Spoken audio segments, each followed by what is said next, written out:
Okay, today I've decided to put together a video to show my subscribers how I go about retouching my images.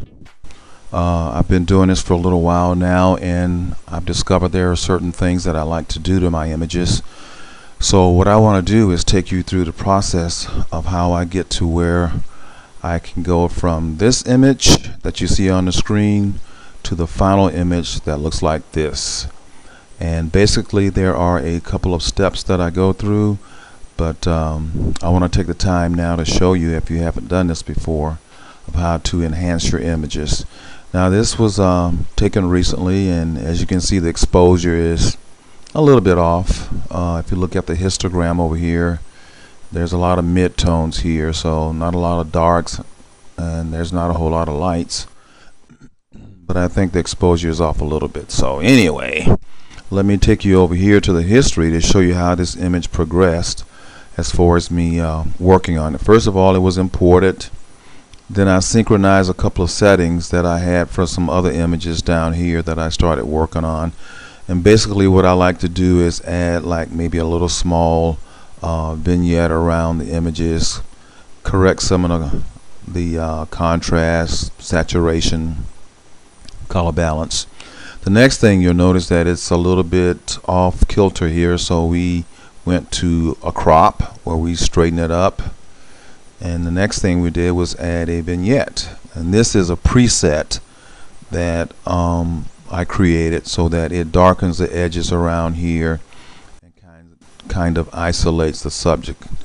The next thing we did was we worked on the exposure. We tweaked it a little bit, kind of brought it up a little bit. And the next thing that we did in the process was the highlight recovers. That's these really bright areas and areas on our hair. So these were kind of toned down a little bit. And then we add some black clipping. We kind of took out some of the darkness so that we can have a little bit of detail in the shadows. The next thing that I did was I used the adjustment brush over here. And you can see these strokes as they come in. We kind of stroke down here on the bottom to darken that. Next we kind of stroked up here to darken these edges a little bit, and then another little stroke somewhere that didn't do a whole lot. Now so we have gone from this to this, and now we want to take this image into Photoshop so I can really show you how we end up with the final image that looks like this. And that's what we're trying to go for, this really nice image. So even though we've started off with a great image, we want to finish with something that looks like this. So basically we're going to take this image that we have right here, and I'm going to try to duplicate what I did in order to get this. So this is going to be a challenge for me to see if I can go back and replicate what I've done before. So the first thing that we want to do is we want to edit this photograph into Photoshop. So a quick short key for that is to press the Control key and the letter E, and that will bring up the edit photograph. Basically I like to go from a TIFF to sRGB to copy this, even though the book recommends using Pro Photo, but I have changed over to sRGB for this. So now we're going to go with edit. My resolution is 266, and we go to edit. That will take us into Photoshop, and from there I'll show you some of the things that I do to make my images look pretty good. It takes a little while for Photoshop to load up, and you also notice over here it is creating a copy of that image so that I'm not actually writing over the original image. Now as we come into Photoshop, there's a couple of things that I'm looking for. The first thing that I'm looking for to see whether or not it's a sharp image, and as you can see on the screen, it's pretty sharp, so we can start there. The first thing that I do is I start looking for defects in the skin. We've got some here, there, right here. So we're going to go to the patch tool over here. I like to use a patch tool. Some people like to use this healing brush and spot, but I prefer the patch tool for the simple fact that I can actually see what I'm working on, because once you circle an area and you drag it, it will actually, hang on a second here, we don't have this on source. It will actually show you the area that you're cloning. So this is my technique for doing that. I'm going to work at this pretty quickly. I may not do everything that I did on the original image because I don't want this to be too long. So we're going through here and we're just circling and picking up things on the skin that I don't like. And this is a really quick process for me. After you've done this for a while, you pretty much know what you're looking for. Here we have some skin abrasions from her moving around on the wooden deck. So we'll just take care of those real quickly. Okay. Victoria she's young. She's about 20 years old, so she doesn't have a whole lot of life defects from falling down and bumping into things. Okay, here's a neat thing about the patch tool that I like. We've got a strand of hair coming across her face, so we're just going to go here. Here I would just simply go really slow and take care of some of these areas right here. Here you can see how that little black area right there showed up when we did this selection. So this is one reason why I like this tool. It is really pretty neat. It kind of keeps things where it belongs.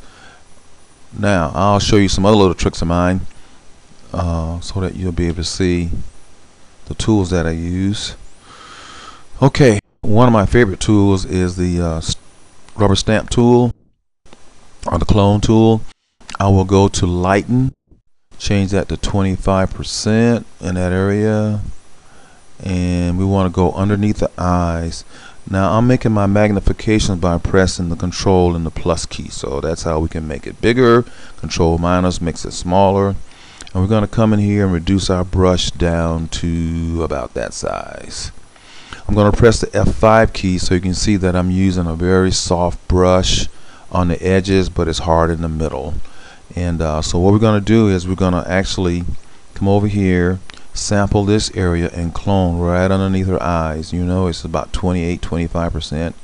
It all depends on the person. So we want to take care of these dark areas underneath the eyes first. That's what I like to do with this tool. What's also neat about this tool is if you reverse it, see, let's go to darken, it will work the reverse. So here we have a strand of hair. We can come here and actually remove strands of hair. So I'm just showing you some little techniques here that you can probably pick up on. If you increase the opacity, it works faster. See, you can see right here how much faster that's working. So you can actually get rid of little things that you don't want, stray things like hair. So I'm just showing you this. I'm not going to go into detail. I mean, if things get really crazy, you can also come in and use a patch tool that I use a lot and do the same thing, but maybe a whole lot quicker. So these are just some of the things that I do. And I'm not going to go in here and retouch all these little tiny hairs and stuff, but I just want to show you how you can use the patch tool and also how you can use the rubber stamp tool with darken to come in here and just get rid of little things that you don't want. So that's one of my secret weapons. Okay, I'm looking down here. I'm not sure, that looks like hair, but we're going to go to the lighten again, about 25%, and that will knock that little area out right there pretty quickly. See, just like that, no problemo. Now apparently she's been out in the sun, because here we have this little red area from her neckline. So what I'm going to do is go to the lasso tool, put in about 12 pixels, which is what I use when I want to do this technique, and I'm just going to draw an area around where the redness is. And here's another little trick you can use. Then we're going to press Control and the letter U. That's going to bring up the hue and saturation, and then we're going to go to channel 1, which is the reds, and all we're simply going to do is just look at this area, and we're going to reduce the saturation until it blends in with the rest of her flesh. And just like that, we got rid of working out in the yard look. Now we're not done with this area yet, because what I like to do is come in and take the eyedropper tool by pressing the letter I. I'm using 3x3, and we want to sample probably right about in here. There's a little bit of yellow there, and we're going to go up to our windows and options, which is already there. And we're going to do the rubber stamp tool, which is over here. And we're going to use color this time because we want to add color to that area. And I like to use about 10% so I don't get too crazy. Okay, and now we're just going to start brushing this area. Okay, and that's going to add some of that yellow tint to it. That's up in the other part of the area of the neck. So now that blends in pretty nicely.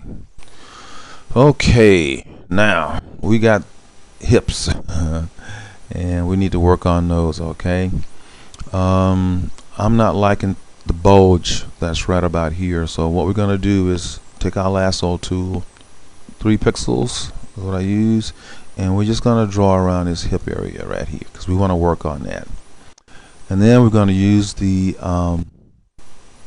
I'm forgetting what it's called right now. Oh my goodness, I'm so used to pressing Control Shift X. That'll bring it up for us. The liquefy tool, there we go. And as you can see, we've got these big bulges here, so we want to fix those. And basically we're going to use the forward warp tool. W is a shortcut, and we're going to use a big brush for this because we want it to kind of fit into the area a little bit. There we go. So what I'm going to do right now is just kind of push on this a little bit. We're going to reduce these hips a little bit. I don't like the bulges right about here and right about there. And as we're doing this, you can pretty much see how we're slimming up those big hips of hers. And I'm going to come out of this by clicking OK just to take a look. So here's after and here's before. So now her hips are a little bit in proportion. This is kind of bothering me a little bit, so I'm going to go back into it, Control Shift X, and just reduce the brush a little bit and just pull down on this just a tad, not a whole lot. And now I think that looks a little bit better. Okay, now that we've done that, oh my goodness, don't do that, Mr. Willie. Control D. Okay, we just deselected the area, and I'm looking at what else do I want to work on. Well, let's kind of darken these areas down right here a little bit. So we're going to press the letter O. That's going to give us this guy right here, which is our burn tool. And I like to use midtones because that's what this is. It's not a highlight or a shadow. And 10%. And you want to make sure you have a large brush that's soft. So I'm going to press F5. And that's going to bring up the brush palette. And once again, you can see I have a very soft brush. And we're just going to come down here and darken these areas. Just stroke until you get them dark, nice and dark. And that's going to really isolate her. We're going to come up in here and run this right along in this area here. As you can see, I'm just painting like I would with a paintbrush. Reduce your brush to get in the small areas, and you want to make sure that you don't leave evidence that you've been in there doing things. So reduce your brush so that it can come down to the right size. So basically what I'm doing is I'm just kind of isolating her with this nice soft vignette. I'm going to stroke on her shoulders a little bit here, on the hips a little bit, so that we get some nice tones. Now as you're looking at this image, there are some things I know that you can see that I can see, and one is that we've got these really bright highlights up at the top of the image, and they're catching our eye, so we don't want that to happen. So what we're going to do is we're going to go to the clone tool again, the rubber stamp tool. This time we're going to go to normal and 100%, and basically we're just going to get rid of those areas that our eyes are going to. And this is a really quick process of just doing this. And if you make mistakes, by the way, you can use layers for all this kind of stuff, but the kind of retouching that I do is very quick. I'm gonna knock down some of these areas that are too bright, and it's not a big deal. Okay, this goes pretty quickly. All right. probably leave some of these other things. They're fine. Okay, so right now we got this area that's really toned down. It's coming towards her and it looks pretty good. I'm not liking this little detail right here. That's kind of showing that we burned down some things. So let's come in here and darken these areas down just a little bit more. We don't want people to know that we went in there and did a good job, that this all happened because we're great photographers, and we are. Okay, so that's knocked down a lot. I could probably come up here and get rid of that too, because that's kind of annoying, but I'm not going to spend a whole lot of time trying to show you every little tiny thing that I did on these images. Okay, so now we got this nice gradation that just only points to her. Okay, the next thing that I want to show you is a quick technique of how I work with the eyes. And basically what we want to do is to lighten them and to enhance them very quickly. Right now I've just drawn a 3-pixel lasso around the eyes, and we're going to press Control and the letter L. That's going to bring up our levels, and we're just simply going to move this, and as you look on the screen right here, you'll be able to see that we can lighten these eyes up so that they are a whole lot brighter than they were before. Now you have to be careful that you don't overdo it, because then you get these kind of vampire looking eyes. So we're just going to lighten them just a little bit, and I'm going to back out and do a before and after. You can see they're just a little bit brighter than they were before. In fact, we could probably do a little bit more. So let me just go back in there with Control L for levels and lighten them a little bit more, and deselect, and now we can see the eyes sparkle a little bit more. The other technique that I use is I will do a burn, and this time we're going to use a very small brush, about 3 pixels most of the times, and we're going to do about 30%, okay, which is right about here. And you want to make sure you get into where the eyes are magnified pretty good, because you want to be able to see what you're doing. And we're just going to etch a little line on the inside of the eyes to kind of darken them a little bit right about here. So now we've got this nice shape of the eyes. Now you'll notice there are no catch lights in these eyes, and that's because I didn't use flash. I just want to use natural lighting. So one of the things that we want to do is to add some. Now this is one time when I do use an additional layer, because I want to make sure that I can control what I'm doing. Over in the brush area, you want to use the default, and you want to use white. So we're just going to exchange that for white. Here's a test at 90%. We're going to use B for brush here. I've got it on 80, so we're going to leave it on 80, but just a test. And that's what it's going to look like. And we're going to make these eyes a little bit bigger. If you look right here, you can see there is a little bit of reflection, so that's kind of a little guide for me. And basically all I'm going to do is just drop a pinpoint in right about here, and I'm going to drop another one in almost in the same location in the other eye, and back out just a little bit, and now you can see her eyes are sparkling. And basically what I do after I've done that is I like to drop it all the way down to 0% and then bring it up slowly so that I can see. It may not necessarily be as much as I think is required, depending on the face and the eye. So right now we're at 75%. Looks pretty good to me. It's nice and soft, and it doesn't distract from our eyes. So far looks like I'm duplicating pretty much what I did on the final image. And we're going to come over here and flatten this. So now that the catch lights are there, and we only have one more secret weapon to go, and that is we need to soften her skin so it looks gorgeous. And basically we're going to go up to filters, and we're going to use Portraiture. This is a must. If you don't have this software, you need to go buy it today. And basically I just use the setting that's already there. And what it will do is it will add an extra layer to the subject. You just saw it kick in. I'm going to press F7. That's going to give me the layers palette. But as you can see, for me, this is just way too much. So I've been working with Victoria's skin for a while here, and I know that for her, because she's so young and has nice skin, 50% is all I really need for her. And so for me, that's not bad. It's not overpowering the texture of her skin, and I think it looks pretty good. I'm gonna pump it up.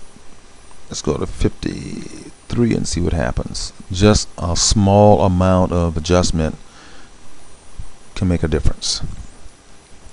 I'm probably gonna stick with 53 on this one. It looks pretty good to me. Okay, we're gonna flatten that again. And now we have what looks like, I think, the image that I showed you before.